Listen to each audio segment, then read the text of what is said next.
This man is so kind, especially during the zombie outbreak, even offering them a buffet of intestines. Earlier, students returning from outside had all collapsed, and the teacher took care of them to rest, only to unfortunately become food for zombies. What exactly happened to them? Could the remaining students survive this crisis? Not long ago, in a peaceful campus, an emergency broadcast suddenly sounded. Freeze imminent. Aerial contamination danger. Remain indoors.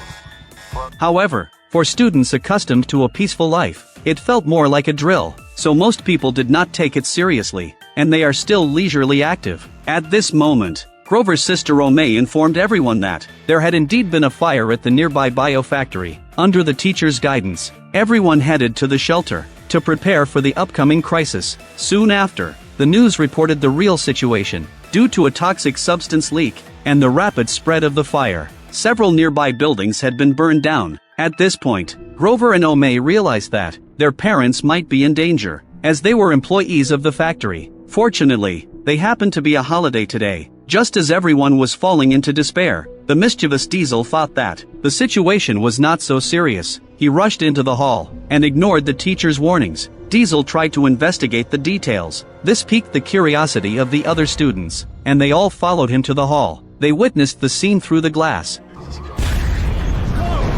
Then, the communication system failed as well. Disaster was closing in, and some students ignored the teacher's advice, leaving the shelter. They rushed towards their homes recklessly, but Diesel, after seeing the devastation outside, returned to the shelter. At this moment, a thick brown mist rose from the direction of the factory, quickly spreading towards the school. The teachers organized the students to run back, and assigned Diesel to look for a TV signal. The IT guy was tasked with trying to connect to the internet, but there was no signal at all. Phones couldn't get through either, and everything felt increasingly hopeless. In this situation, the teachers had to take emergency measures to ensure all windows and exits were securely closed. Then they organized the students for self-rescue, to conserve their strength, waiting for help to arrive. As night fell, most students fell asleep, but Grover found it hard to sleep. At this moment, a shadow flashed by the door. Driven by curiosity, Grover quickly got up to chase after it. He followed it to the bathroom, discovered that it was Lyle who had escaped from the school. Lyle appeared pale and in pain, and from Lyle, Grover learned that everyone outside was dead. After saying this, Lyle fainted.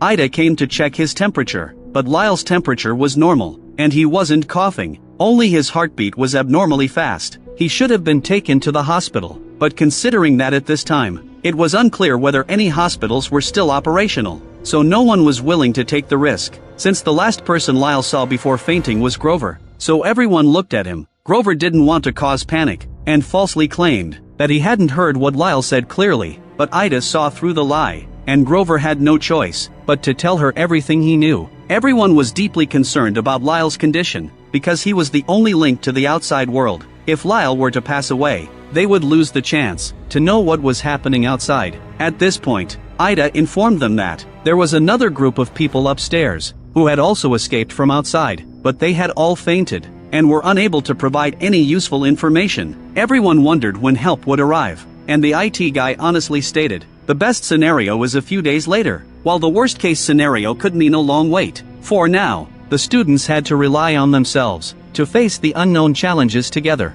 At the same time, Ida began to talk with Grover, and through their conversation, Grover learned that Aida's father and his mother all worked at the biofactory. The difference was that Aida's father was a scientist, and she had been involved in experiments by his side since childhood. Under her father's influence, she had also learned how to make explosives. Ida said that if her father were still alive, he would surely lead them to safety. Grover didn't know what to say, so he simply kept his mouth shut. Meanwhile, the teacher was worried that the fainted students might carry toxins, so he instructed the students to go to the rooms upstairs to rest. He stayed in the basement to care for the sick students. After all the students had left, the teacher took out photos of his wife and children, and after carefully looking at them, he felt at ease and went to bed to sleep.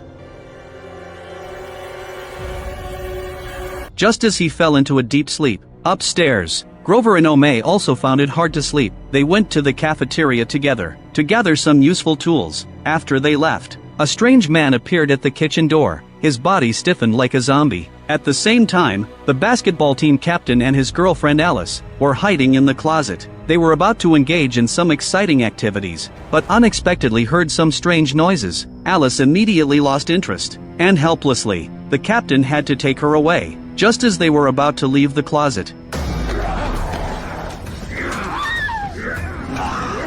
Luckily, the captain was strong, and he not only pushed the man aside, but also casually picked up a book and stuffed it into his mouth. Afterward, the captain and Alice ran towards the shelter, hoping to inform their classmates about the zombies. On the way, they unexpectedly ran into Grover and Omei. The captain immediately told them about the recent encounter, and Grover suggested that they should notify the teachers. So the four hurried towards the basement, but as soon as they opened the door, they were startled by the scene before them. A pool of bright red blood caught their eyes, and taking a few steps forward, they were shocked to find that the classmates who had returned from outside were gnawing on the teacher's corpse. Clearly, they had turned into zombies. Noticing someone had arrived, the zombies immediately became aggressive. Due to his slow movements, Omei was unfortunately grabbed by a zombie and fell to the ground with his heel. Grover reacted quickly, kicking away the zombie and grabbing Omei to rush out. Then they locked the door and returned upstairs. They told the other classmates about their recent experience. It must have been the polluted air that infected those people.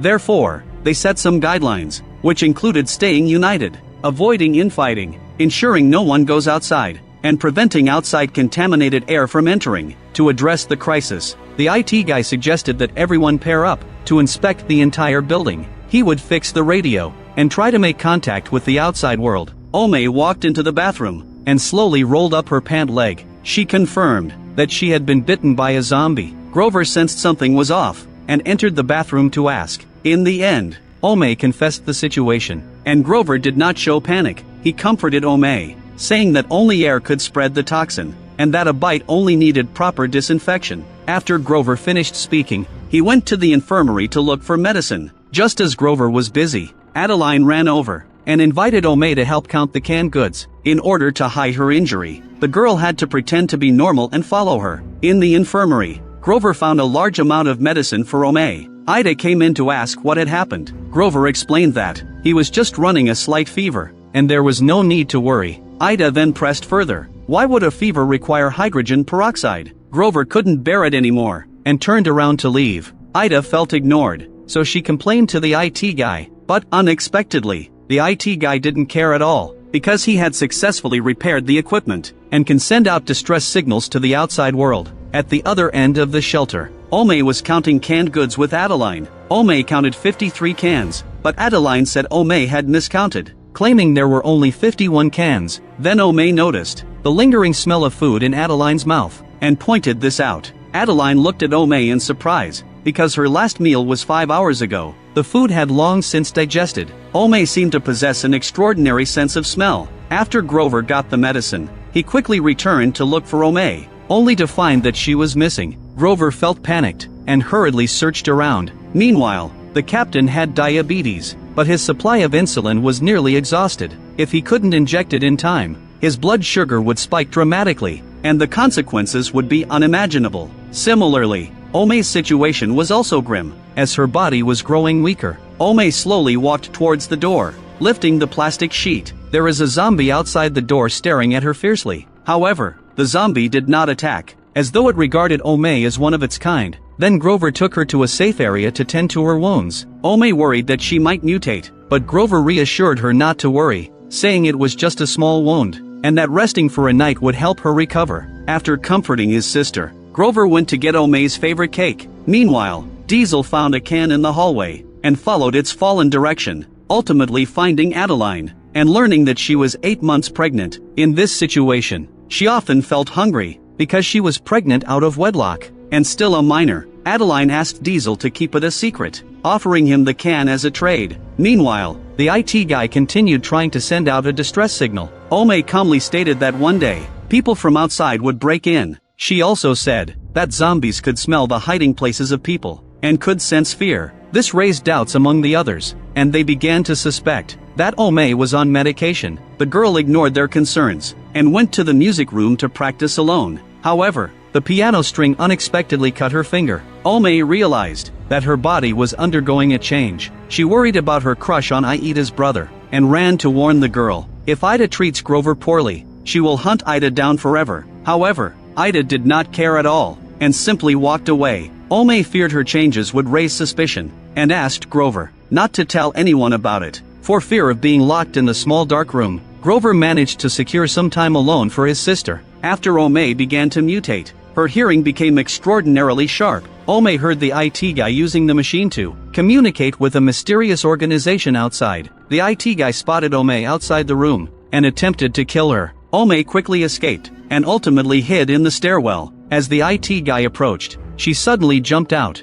Ome instinctively wanted to bite him. At that critical moment, Grover appeared and stopped his sister. It was becoming impossible to hide Ome's suspected mutation, and after everyone learned of it, they isolated her. Grover was also isolated as a result. Ome feared that she would completely lose her sanity, and that she would hurt Grover. Thus, Ome asked her brother to end her life. Grover certainly doesn't want to, and he always protected Ome, until she fell asleep. After an unknown amount of time, Ida came to call Grover for dinner. Just as Grover left, Ome completely mutated, and opened her mouth. Meanwhile, Adeline recorded a video on her phone. If the worst were to happen, this recording would become the only clue Adeline left for the outside world. It could guide her family to find her. At this moment, they were trapped in the classroom building, and had been cut off from the outside world for 2 days. In these 2 days, there had been significant changes within the school. Mutated individuals had appeared among the students, turning the previously calm environment into a very dangerous situation. Ome had now transformed into a bloodthirsty monster, and she attacked her brother. Fortunately, Grover reacted quickly, and kicked Ome back into the room. Then Grover quickly locked the door. He found it hard to believe that his sister had mutated, and he kept calling out Ome's name, but she only paused briefly, before revealing a fierce expression. She ran out through another door. There could be no more delays. To prevent Ome from harming others, Grover and Ida informed everyone about Ome's complete mutation. At this point, the most important thing was to find Ome. The classmates immediately took action. Under Diesel's organization, they carry weapons in pairs, and began searching for Ome. However, the fool on the basketball court seemed unaware of it all. On the other side, Diesel teamed up with Adeline, and considering that she was pregnant, he placed Adeline in a room for safety, and went off alone to search. Meanwhile, the captain partnered with Alice, and discovered bloodstains on a locker. This raised the captain's alertness, and he decided to check it out alone. However, Alice was afraid of falling behind, and she went to look for the captain, only to unexpectedly. Fortunately, the captain returned just in time, and he and Alice escaped the danger together. Ome followed closely behind, pursuing the two all the way to the hallway, but her brother's flesh seemed even more tempting. Ome fixed her sights on Grover, yet he was not afraid at all, but instead remained very calm. Grover lured Ome into the storage room, and successfully locked the door behind her. Afterward, they gathered together to discuss how to handle Ogilvy. Some argued for her to be killed, to prevent her from harming more people, but Grover insisted that Ome still had consciousness. The IT guy proposed a plan, which was to temporarily keep Ome, to study her, and explore methods to combat the mutated individuals. This suggestion was accepted by everyone. After everyone left, the IT guy approached Ome with a flamethrower. When she saw the flames, she immediately quieted down. Then he used the radio to say a trigger phrase to the outside world. He was about to explain the situation further. However, Ida suddenly interrupted him. The IT guy was startled, and quickly took off his headphones. Not long ago, the IT guy discovered through reviewing student files that Ida had stolen something. Moreover, the items she stole were not ordinary, but chemicals like rust and aluminum powder. Both of these are flammable substances. And more strangely, a few days later, the chemical plant exploded. The IT guy deduced that Ida had used these materials to make incendiary devices, which caused the fire at the chemical plant. Thus, the IT guy had a complete hold over Ida. On the other side, Grover went to check on Ome, and found her body covered in burn marks. Seeing the flamethrower, he couldn't help but suspect that the IT guy had taken matters into his own hands with his sister. Grover was extremely angry, and headed straight for the IT guy. Grover wanted to seek justice for his sister, but the IT guy claimed that he did not act out of malice, but rather based on considerations for the collective good. He also stated that zombies fear flames, and emphasized that if it weren't for his suggestion,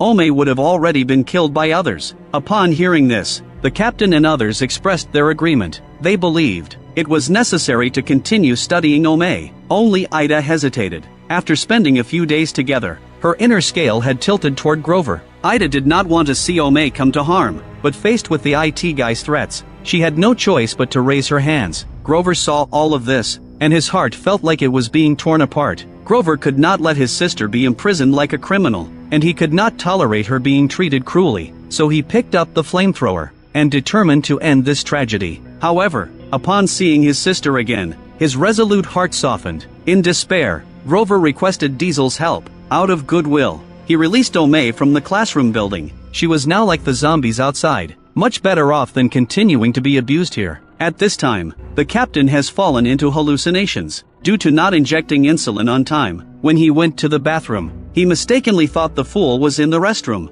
He believed he would be attacked by himself, and concluded that the classroom building was unsafe. He urgently wanted to escape from there, to prevent the captain's impulsive actions from causing danger. Diesel quickly subdued him. Everyone began searching for the insulin, with time running out. If he couldn't inject the insulin within a few hours, his life would be in danger. 1,000 lockers and the teacher's office became the hope for finding insulin. Grover searched for tools to pry open the lockers. When in the principal's office fridge, the IT guy unexpectedly found 2 vials of insulin. Ida asked him if he had found anything, but the IT guy claimed he hadn't found anything. Then, he destroyed 1 vial of insulin, and handed the other to Alice. Alice had doubts about the IT guy's good intentions, but she accepted the insulin to help save someone. She injected it into the captain. The boy's consciousness was finally awakened, but soon after, when Diesel went to the bathroom, he found there was no water coming from the faucets. After further investigation, Ida found the building's plumbing map in the basement next to the boiler room. She said they could repair the drainage system to solve the problem, but Diesel suspected that the external pumping station had malfunctioned, because after checking, he had ruled out the possibility of pipe blockages or leaks. Everyone realized that, with the current resources, it was impossible to solve the water issue. With food and bottled water only enough to last a week, Grover remembered that the shelter had stored gas masks, which might be their only way out. However, the shelter was filled with zombies, and how to safely obtain the gas masks became a challenge. The IT guy proposed a bold plan, which was to use flames to drive away the zombies, but this method carried great risks. Ida suggested using gas to sedate them. She had a good understanding of chemistry, and Ida believed she could create effective gas. The IT guy was surprised by Aida's rebuttal, and he tried to threaten her with the factory explosion incident. Ida was not swayed, and continued to rebut him with a firm attitude. It was now the end of the world, and she was no longer afraid of anything. The worst outcome would be to perish together. Grover deeply admired Aida's brave actions. The two eventually reconciled. On the other side, the IT guy was communicating with the outside world via radio. He reported that the classroom building had run out of water, and he urgently requested assistance. However, the response was a refusal, stating that the situation was now out of control. They were unable to help. Meanwhile, Grover and Ida went together to the chemistry lab to collect chemicals. Ada untied Grover's waistband and locked the zombie inside. It was impossible to enter the lab from the front, so they decided to enter through the vent. However, this narrow space only allowed slim individuals to pass through. Alice had a well-proportioned figure, making her the most suitable person. So Ida and Alice took on the heavy responsibility. Encouraged by everyone, they began this adventure. Alice was the first to enter the vent, leading Ida through the obstacles, and they finally reached the lab. She landed gracefully with a backflip. Then Alice turned to help Ida. Ida had just collected the necessary supplies when a zombie suddenly burst in. Ida engaged in a fierce battle with the zombie, grabbing a weapon and stabbing the zombie with force, killing it instantly. Then, Ada and Alice returned to the safe area with their supplies. Seeing his girlfriend safely return, the captain was very excited. The two went to a room to work out, influenced by the emotions. Meanwhile, Ida was in another room, focusing on researching the sedative gas. After they finished exercising and were resting, Alice sat on the sofa. When Adeline came to seek reconciliation, they had once been close sisters, but had parted due to misunderstandings. In the face of the apocalypse, past conflicts seemed unimportant. Alice forgave Adeline, and took the initiative to hug her. Upon learning that Adeline was pregnant, Alice encouraged her to face it bravely. After Adeline announced her pregnancy, she received understanding and support from the team. The captain even shared a bottle of his water with Adeline, because in a crisis, pregnant women needed water more than others. Just as everyone was immersed in the harmonious atmosphere, unbeknownst to them, danger was quietly approaching. The zombie that had just been hit suddenly revived, crawling out of the lab through the ventilation ducts, and was about to enter their living space. In a world overrun by zombies, Ida used her knowledge and available resources to create a chemical agent that could sedate the zombies. Then, she gathered everyone together to present a strategy, which was to use ether gas to sedate all the zombies in the shelter, thus buying everyone time to escape. To ensure the plan's smooth execution, Ida particularly emphasized the properties of ether. It is denser than air, so it will settle in the air. She reminded everyone that during the sedation process, when they bent down, they must hold their breath to avoid inhaling harmful gases. Then she began to make more ether agents. Meanwhile, the IT guy was not idle, using radio equipment to send out a distress signal to the outside world. He hoped to receive help. However, his requests were rejected time after time. Grover walked into the room and accidentally discovered the IT guy's secret. This infuriated Grover, and he dragged the IT guy in front of everyone. Grover exposed his actions, facing the distrust and accusations from the group. The IT guy tried to explain that his motives were for the team's well-being and to save everyone. However, no one was willing to believe him. In this tense atmosphere, the IT guy even began to loudly oppose the plan to use ether. His actions angered Ida, and she invited the IT guy to be the first to experience it. As soon as the cap was opened, the IT guy immediately lost consciousness. Based on the molar concentration volatility, Ida speculated that he would wake up in 20 minutes. The personal attacks against her also provoked Ida. She slipped into an empty room and took out her phone to record a clarifying video. It turned out that she had indeed made a bomb. But Ida did not intend to blow up the chemical plant, but rather to take revenge on her scumbag ex-boyfriend. She wanted to blow up his car parked near the factory. Unexpectedly, this caused such a big mess. In the end, after a series of experiments, the ether agent was successfully made. Ida, the captain, and Grover formed an adventure team, and they headed to the shelter to obtain gas masks. Under the captain's command, they used ether to sedate the zombies, and quickly found the gas masks. However, in their excitement, Grover ignored Aida's warning, forgetting to hold his breath. While bending down to grab a gas mask, Grover accidentally inhaled ether, and fell into a coma. On the other side of the classroom building, the IT guy woke up earlier than expected. Clearly, Aida's estimated time was inaccurate. This was not a good sign, because the zombie horde's awakening time might also be advanced. Worried about the safety of the trio, Adeline hurried to convey this information to them. However, when she arrived, the zombies had already awakened. The zombies were about to pounce on the two, and the situation became tense. At a critical moment, the captain acted quickly, grabbing a box of gas masks and pulling Ida to evacuate the scene. They could no longer care for Grover. Considering the larger picture, they could only temporarily close the door. Fortunately, the zombies were not interested in stale food, and they kept scratching at the door, without noticing the unconscious Grover. This bought him some time. When Grover woke up, he immediately jumped onto the upper railing. Grover called for help loudly, and the captain heard the sound, immediately began the rescue. Using his strength, the captain pushed the zombies at the door aside with a chair. Grover was able to escape, and the captain quickly followed him out, closing the door behind them. Fortunately, they were not injured by zombies. On the other side, the IT guy did not give up, and led the other members to try again, to call for help via radio, but they received no response. However, they vaguely heard sounds coming from the ventilation ducts. For safety reasons, Diesel climbed into the vent. Looking to the left, he saw nothing. Then, when he turned his head to the right, nothing. Could have just been. Shit!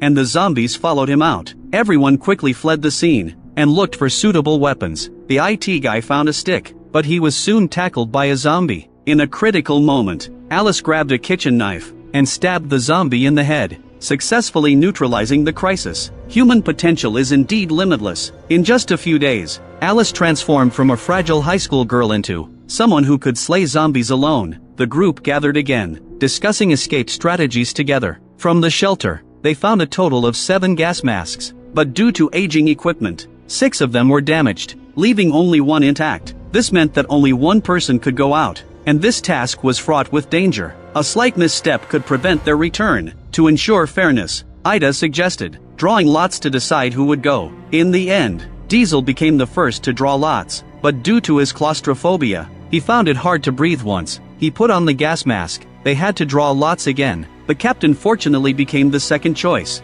He was considered the best candidate. Due to his strong physique, they used the intercom in the security cabinet to solve the communication problem. The captain, fully equipped, walked out of the school. His goal was to head to the fire station for help. If there were no survivors outside, he would gather food and water to bring back. And so, the captain set off with hope. Then, to avoid the zombies, Grover and Ada sealed each entrance with wooden boards, through ventilation openings and pipes, and conduct a thorough inspection before leaving. But when they went downstairs,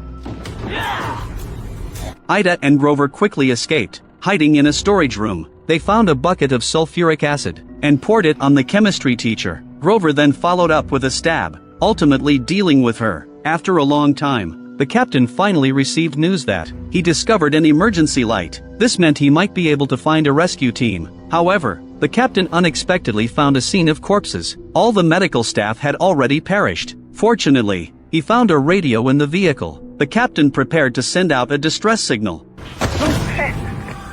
Vashon!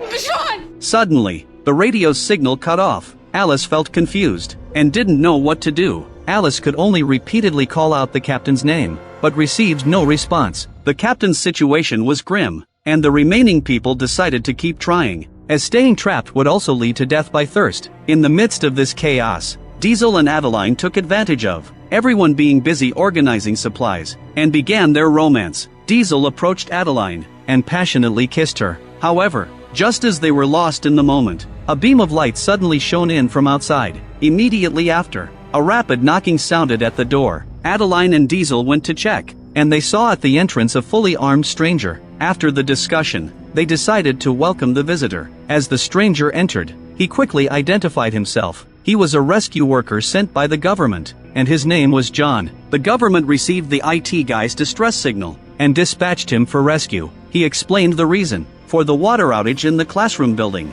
To concentrate resources to extinguish the fire, the government shut off the city's water supply. John then took out his intercom, requesting his colleagues to restore the water supply to Zone 17. With the restoration of water sources, he successfully earned the students' trust. The tense situation began to ease, and smiles spread across the students' faces. The atmosphere became more relaxed. 5 minutes later, John announced that he would lead them out of the danger zone. He suggested that before departing, everyone should receive the vaccine he carried. This way, everyone could breathe safely and be free from the risk of infection. However, the IT guy harbored doubts about this, sensing that things were not as simple as they seemed, especially regarding John's protective gear, which raised even more suspicion. If the vaccine was truly effective, then why was he wearing such heavy protective gear? John explained that he was concerned that long exposure to the mist could lead to adverse reactions, which is why he chose to wear protective gear. Despite this, the IT guy remained vigilant. He was worried that John might be hiding something. The man stated that they would set off in 30 minutes, and everyone could pack their belongings. Afterward, the IT guy attempted to delete files from the computer, but he was unexpectedly discovered by Adeline. She noticed that the IT guy was deleting the factory's security system. He immediately informed John of this. John quickly checked the computer, confirming that some information had not been deleted. Just then, the IT guy quietly left the scene. Grover searched around, and eventually found the IT guy in a lab. At this moment, the IT guy was holding a vial of vaccine, claiming that he had stolen it. He intended to experiment with the vaccine, because John had never shown any identification. This made the IT guy suspicious that the vaccine might contain not medication, but rather a toxic substance. So, they injected the vaccine into a mouse and found that the mouse did not show any signs of poisoning. Meanwhile, John noticed that one vial of the vaccine was missing. He realized the IT guy was causing trouble. He ordered everyone to stay in place, and hurried off to find the IT guy. Grover and the IT guy had just exited the room.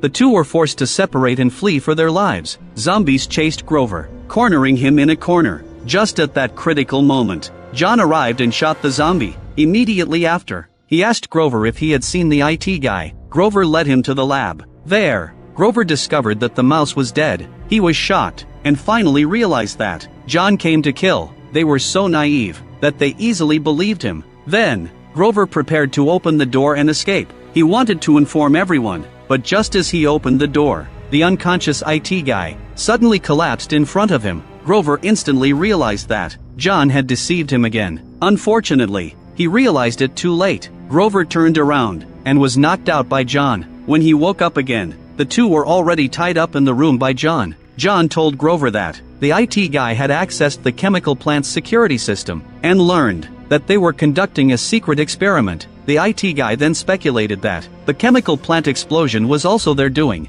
with the aim of covering up this experiment. The IT guy was too smart, but he guessed wrong. John was also an employee of the chemical plant, and his purpose for coming was to eliminate the survivors. The reason he hadn't killed the IT guy was to bring him back for questioning. After all, the IT guy knew too much. John returned to the hall, claiming that he had dealt with the IT guy. Everyone prepared to receive the vaccine and leave. Adeline was the first to receive the vaccine. Unbeknownst to her, the shot was actually a deadly poison. Fortunately, Grover was usually into bondage games, and shortly after John left, he successfully broke free from his bindings. Just as John was about to inject Diesel with the vaccine, Grover appeared just in time. He knocked John out. Grover used the same method to tie up John. When the man woke up, facing death, he still tried to argue. He claimed that the mouse's death was just an accident. Diesel cleverly suggested that, if the vaccine was safe, then let John take a shot too. Immediately after,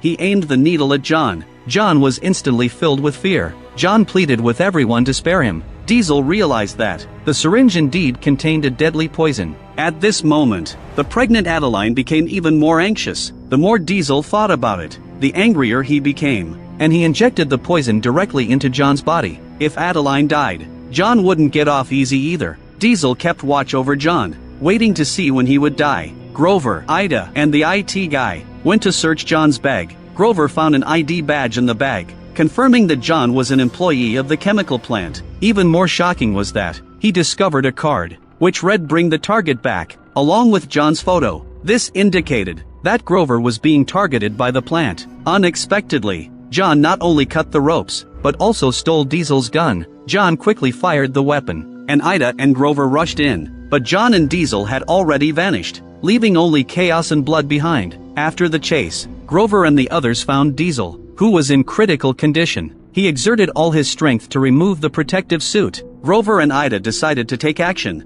to distract John's attention. The IT guy was responsible for hiding the protective suit. Unfortunately, Ida was taken hostage during the standoff with John. John threatened Grover to deliver protective clothing within 3 minutes, or he would kill Ida. To save her, Grover ultimately handed over the protective suit. But what John didn't know was that Grover had modified the suit. John opened the shelter door and intended to let the zombies eat the children. However, just as John opened the door to leave, Grover began the countdown. 5, 4, 3, 2, 1.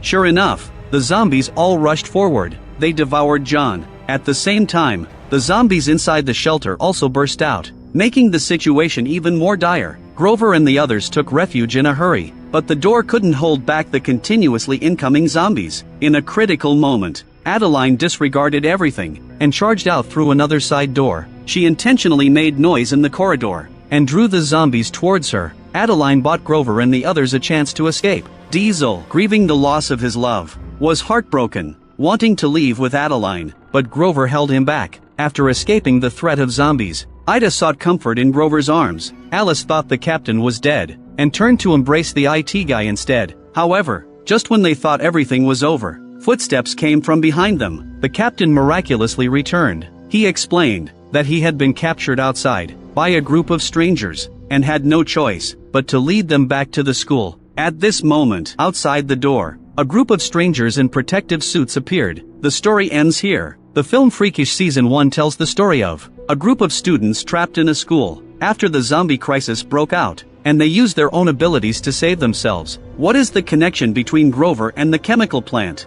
What has the captain experienced outside? Follow the blogger, bringing you the commentary of Freakish Season 2.